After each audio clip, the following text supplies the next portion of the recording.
Due to last night's snow and wind, we were doing a reduction on the Seven Sisters on Loveland Pass this morning. Loveland Pass reduction usually begins right at sunrise.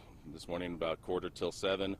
About 10 after 7, one of the last or near last shots using what we call an Avalancher, which is a gun that uses compressed airs to launch an explosive projectile.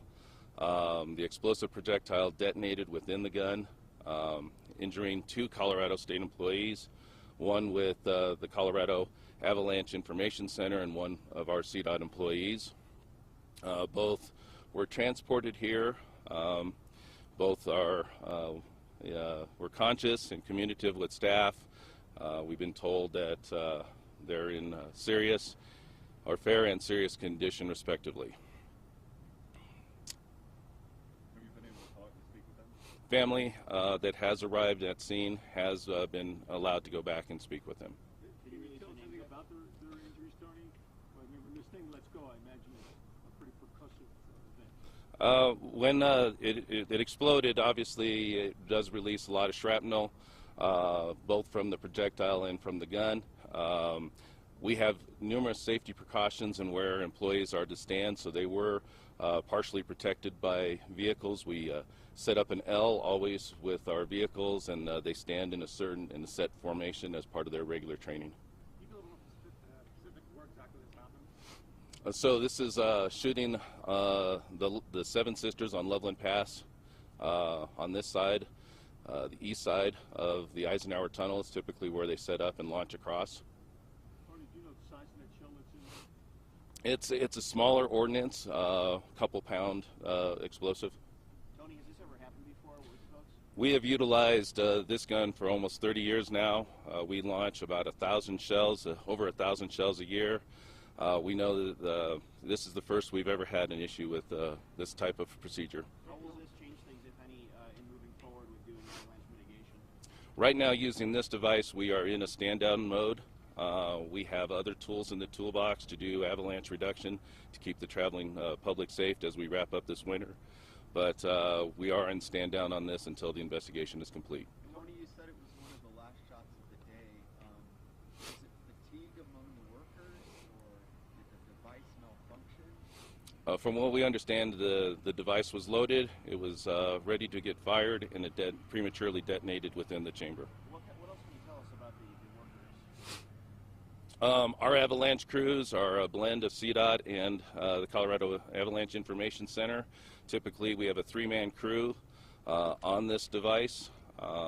They go through annual training. The equipment's inspected annually, and they're a very well-trained team that goes through very specific motions on when they do this type of work. And this was a 3-man 3-man crew out there today? crew out there today. Forgive me, is it mounted on wheels? Is it handheld? This device is mounted on the back of one of our 1-ton pickups.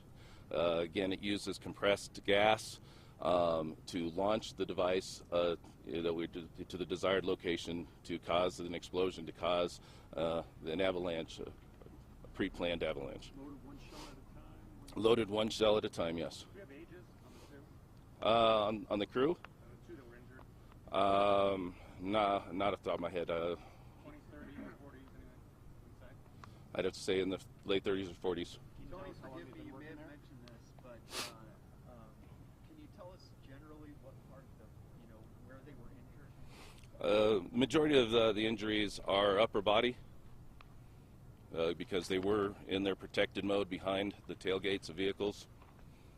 How long have they worked for CDOT? The CDOT employee I know has been with us over 20 years. And the Colorado Avalanche Information Center employee? I do not know. Do you anticipate releasing names anytime soon, or is that going to be? I believe once we get all the family properly notified, we'll be releasing names. They were transported by ground. Weather conditions this morning did not allow for Flight for Life air support.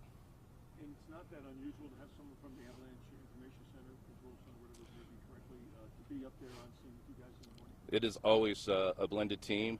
The Colorado Avalanche employees are our forecasters. They're the ones that identify when conditions need to be reduced, and are the ones that identify and document how productive the reduction is. And how long into this? I know you said it was at the end, but how long have they been working already this morning? Sunrise this morning was about quarter till, and we don't. Our procedures are until we have visible daylight, we don't start our reductions. And so this occurred, what I'm told, like the 18th shot, towards the end of our reduction on the sisters. And what were conditions like at the time? I do not know.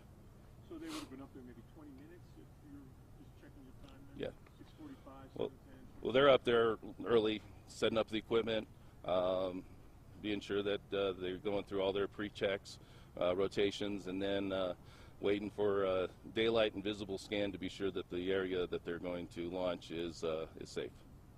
Tony, have you spoken to the third person of the crew, the third man of the crew, just to see how he's doing? Yes.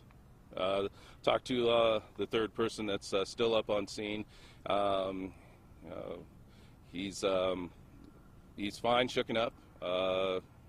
Very concerned because this isn't in. He's been with us 30 plus years. He's never ever seen anything like this. It must have been up to him to get help for those other two, right? Because he's the only one that was not injured. Most definitely, he was the first to call it in. We do have trained paramedic staff at the tunnel. They were on scene right away, checking vitals, prepping wounds. How many of these devices do you folks have around Colorado? I'd have to venture, pretty much everywhere where we do reduction in the three major regions. I bet we have at least two of these devices. So I'd say at least 6 to 8 of these. And are you folks out there every single day pretty much doing avalanche mitigation? This has been a heavy winter, obviously, and as I think it was just reported, this says avalanche season continues with the winds and now that we're getting the wetter snow on top of the drier snow, and so yeah, we've been very busy this winter doing these reductions. You said you're still notifying family members. Does that mean are they both from the metro area or Colorado? Or? They're both from the one is from the Dillon area, and I don't know where the Avalanche employee is from. I've seen those machines out by the Eisenhower Tunnel as they circle around and work. And just talk about how dangerous it is. I know that with this machine specifically you haven't had injuries, but avalanche mitigation in general is so dangerous. Like I know we can't even bring crews up there because it's that bad. Right.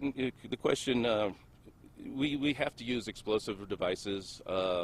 We have a myriad of those that are they're projected up into the hillside. This is one of the devices that we use on this slide. Loveland Pass, we use a different size, we use more of a military howitzer on that one. We've also used helicopters to drop mitigation. It's just a myriad of tools that we are looking at and continue to look at to develop and how we handle this. Tony, can you mention again what the status of their conditions are, I guess? We know that the Colorado Avalanche Information Center employees in fair condition and the CDOT employees in serious condition. Both will be admitted, and once we know more, we can share that. Do they have surgeries scheduled today? I do not know. How far away do they stand in that safety zone? When I'll get the their proximity is typically 20 to 30 feet from the gun itself. And like I said, we have a set procedure that everybody was following procedure. We set up an L, and they block themselves with an L-shaped vehicle. The vehicle's in an L shape, and they are in a protected mode where the majority of they use the truck to protect themselves. And they were in that protected mode? They were in that mode, from what I understand.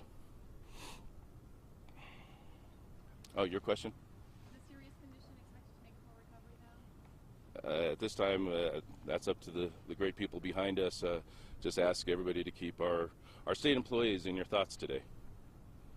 And what kind of went through you whenever you got the call? I mean, it's got to be tough for you. It's one of the worst calls. It's surreal. That shrill up your back. It's just not the phone call you want to receive on your way into work on a Monday morning.